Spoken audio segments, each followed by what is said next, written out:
bring on a person who has been with us and supporting us and advising us and contributing to this whole project. And he's no other than Dr. Nicolas Dietis. Thank you very much, Nicola, for everything. And a few words about you and your talk. Dr. Dietis will provide an overview of the international vaccine hesitancy setting for COVID-19 vaccines, as documented by a number of recent studies.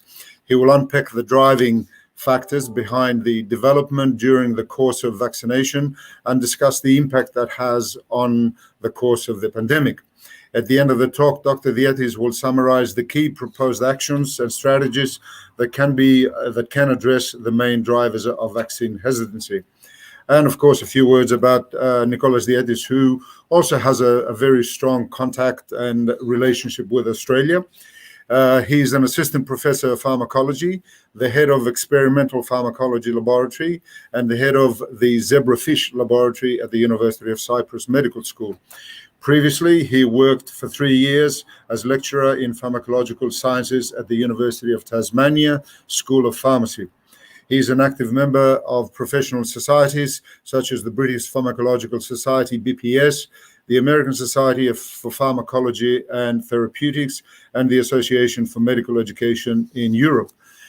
Dr. Dietis, thank you very much once again, and please, the microphone and the camera is yours. Thank you very much. I'm just going to share my screen.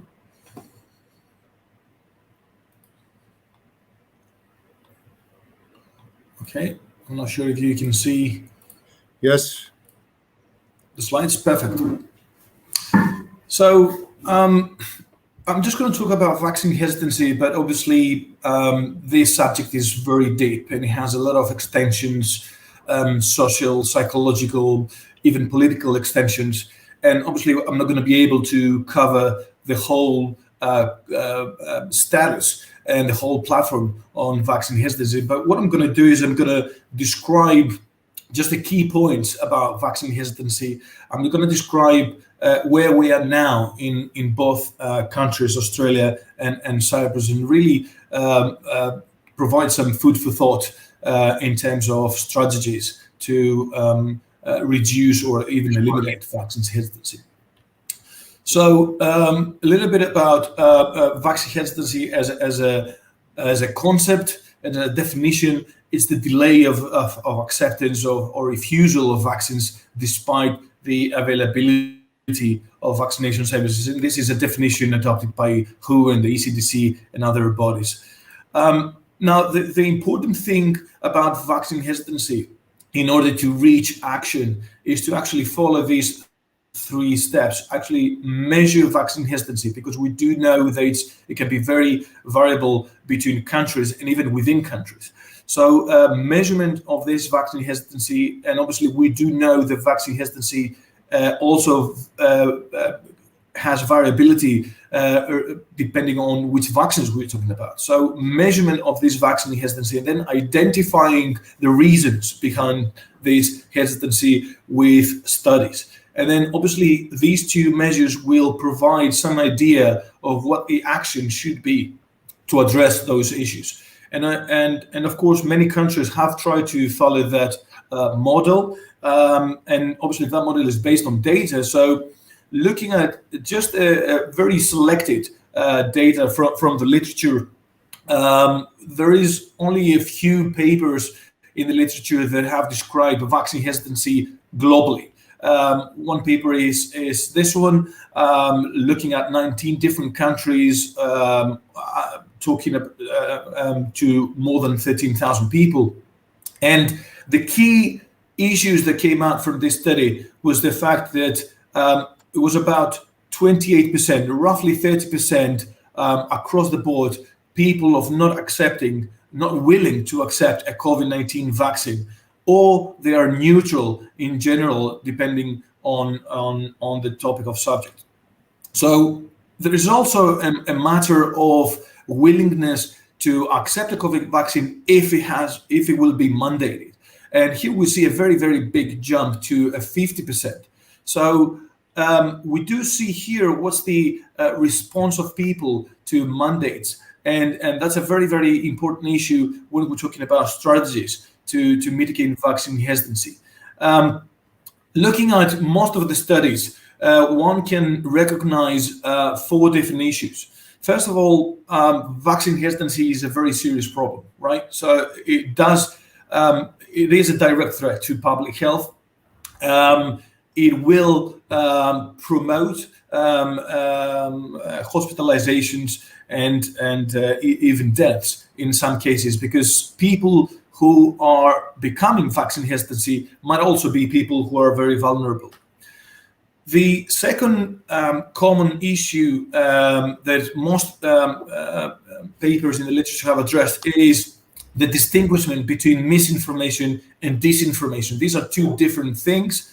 Misinformation, obviously, it's a misunderstanding, some issues in the communication in terms of information, scientific information about vaccines. But disinformation is the active, knowing reason for disseminating wrong information to people. And these are obviously 2 different things. And there's quite a few studies now trying to address disinformation, because obviously we can understand that when we're talking about misinformation, some things can be corrected or changed if communication improves, but disinformation is something entirely different. And obviously you can see that in the last few months, some social platforms have inhibited people from spreading wrong information, given the fact that they knew it was a wrong information. So based on evidence of disinformation. A third issue is the fact that most of the vaccine hesitancy seems to be originated from concerns about the safety, but not only the safety, but also the efficacy of vaccines, and also their usefulness to COVID-19. So these 3 are important issues to discuss when we're talking about science communication.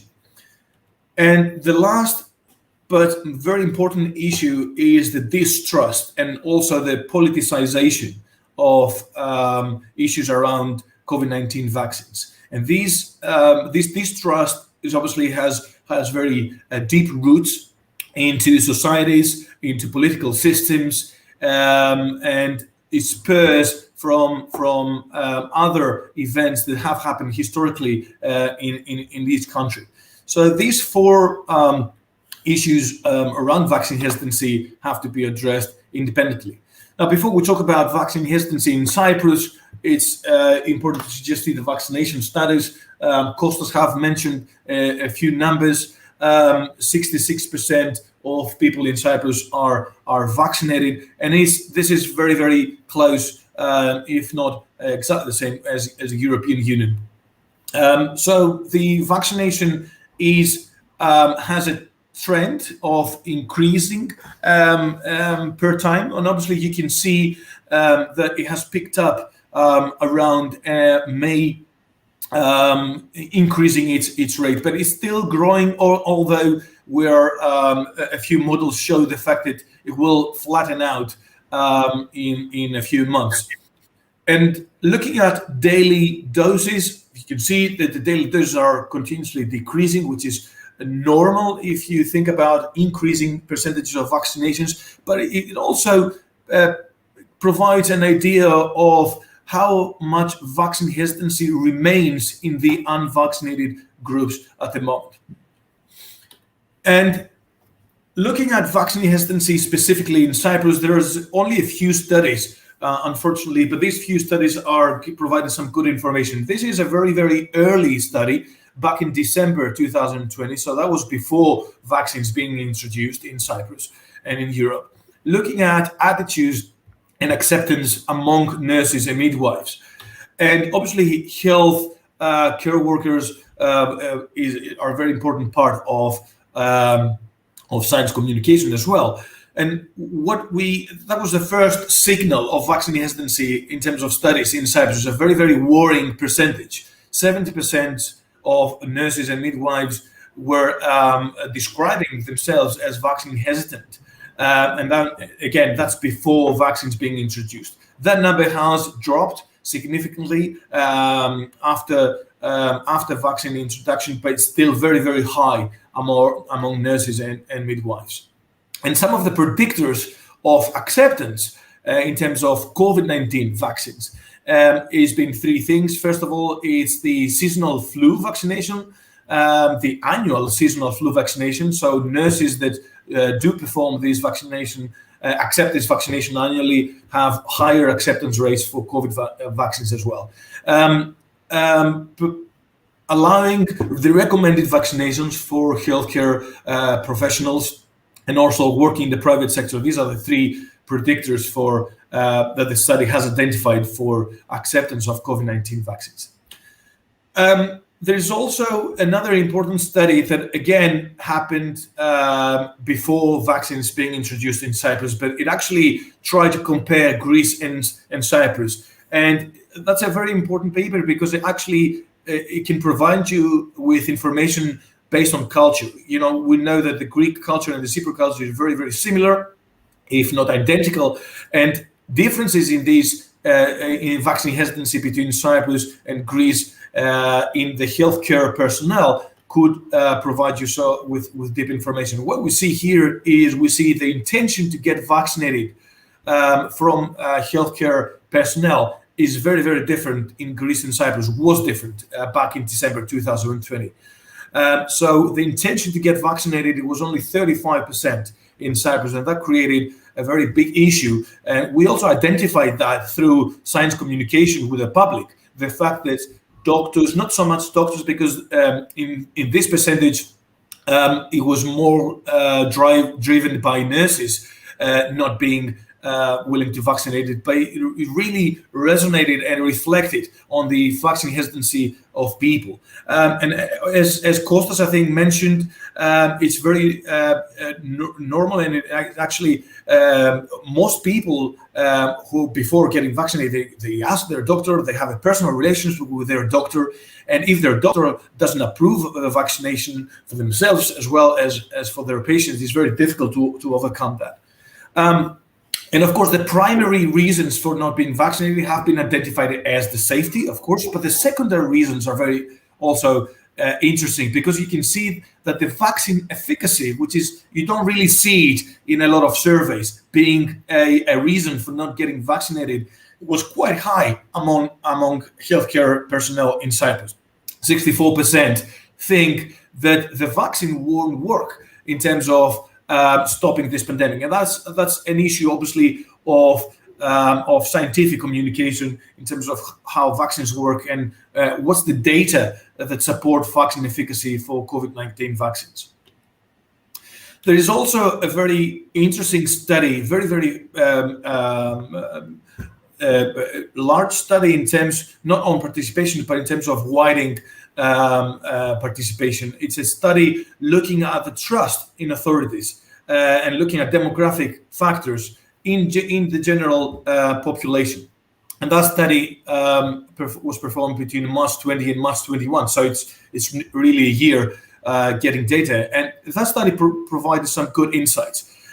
First of all, it has identified a number, roughly about 23% of people being unsure if the vaccines will end the pandemic. And that actually incorporated the fact, the numbers that we looked earlier about vaccine efficacy. So 23% of people not only don't trust vaccines, but they don't think there will be a tool to end this pandemic. That's a very important percentage. 16% completely disagree with the fact that vaccines are useful in general, but also for COVID-19. So that's a very, very important percent. But we also see hesitancy among young people, especially people in their 20s. They are significantly more hesitant than other ages. And that's obviously an issue that has been identified through science communication by a number of universities here in Cyprus.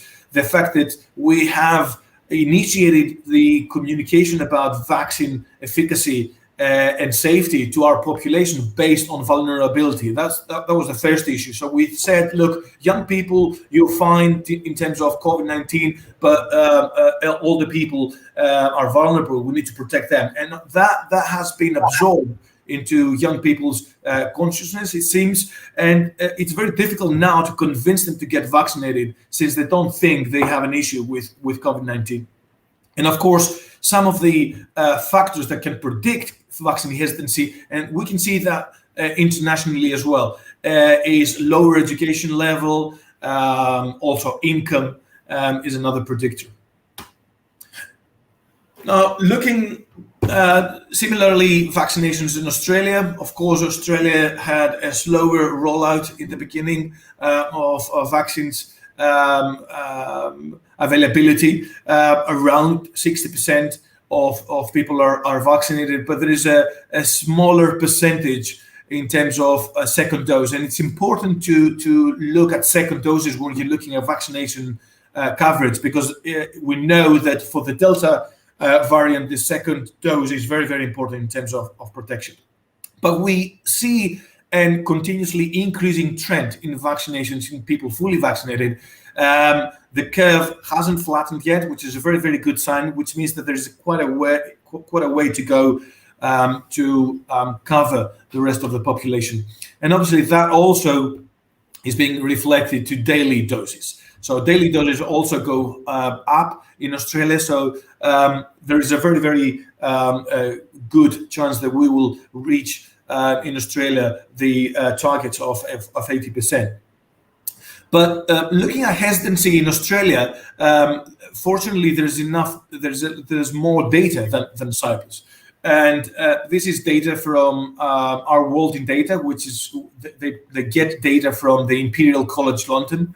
And what we see here, we see that the people who are hesitant to vaccines, and that's the red bit in this graph, has been quite high at the beginning of 2021, that's February, but it did decrease. And if you look at the graph, what you see here is the blue is the people who get vaccinated. Obviously, it gets higher because people are getting vaccinated. But what you want to see is you want to see the shrinkage of the red bit and the yellow bit. So that has been reduced, which means that the more people get vaccinated, the less percentage of people being hesitant there is. And that's actually a trend that you can see in other countries as well. And this is, I know the letters are very small for you to read, but we're actually interested to see the trend in this red bit.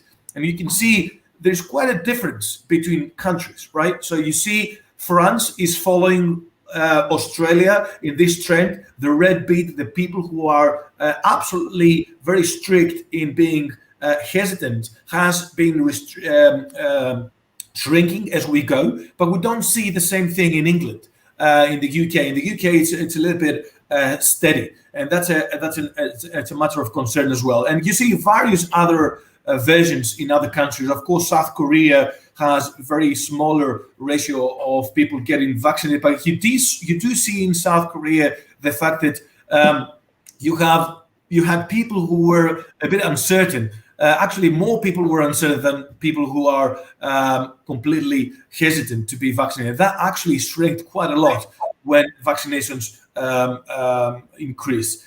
So looking at vaccine hesitancy at the moment in Australia and comparing it with other countries, you see that Australia has a smaller percentage than most of the other countries, but it does have a low percent of people that have been vaccinated. Of course, that's the reasons that we discussed previously. And what we want to see is, we want to see, as this blue bit increases, we want to see this 17% being decreased further.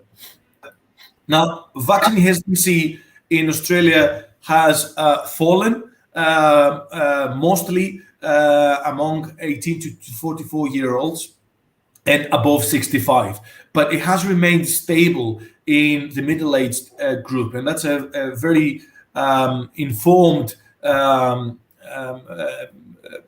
It's a topic that can inform your strategies on how to mitigate this hesitancy.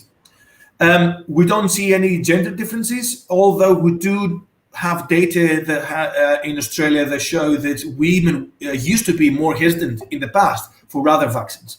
And we also do see differences between states, and Victoria does have the largest fall in hesitancy since vaccinations have been initiated. And this is a comparison graph that shows different states in Australia and looking at vaccine hesitancy. So you see different numbers, and you see the change in the vaccine hesitancy within states as well. That has shifted the balance for some states. There is enough evidence in literature as well talking about vaccine hesitancy, but I want to focus a little bit more in the trust in the government in terms of intention to vaccinate. And this is a study that has compared the United States, the UK, and Australia. And what we do see for Australia is we see that vaccine-specific concerns is about 16%, and the same percent goes for the distrust of people to government decision-making. But when you go and look at willingness to be vaccinated between cities, you see roughly the same percentage. So what this shows you, it shows you that the people who have concerns in terms of safety of vaccines are actually the same number of people who are also equally have distrust in either the strategies of government and policy making. So in a nutshell, to summarize, we do see differences in vaccine hesitancy behavior in Cyprus and Australia. In Cyprus, we do have predominantly young people being more hesitant, but we do have also some middle-aged hesitancy, as Kostas has described as well. That's a very, very important issue, and especially for Australia, because we do know that for the Delta variant, age is a very, very critical factor in terms of ICUs, hospitalizations. It's very difficult to put a number in vaccine hesitancy in Cyprus at the moment because all we have is snapshots of different studies, but we have more data for Australia that show this percentage. And actually, that's a very, very high percentage. It can deviate, it can be variable as we go, as I've shown before with data, but it makes you actually think and provide some food for thought in terms of how we can address this Delta variant. We won't be able to control the pandemic with a Delta variant if we have 30% of people being hesitant. So we have to really address that, and we have to act urgently. And of course, we're unsure about changes in Cyprus because we don't have data, but we do see some gradual reduction over time in Australia, which is actually a very good thing. Distrust is a major factor for both countries. So I think that can provide some information to policies for the future. And I'm going to finish with my last slide, looking at just the main strategies that all these studies have in common in terms of proposing.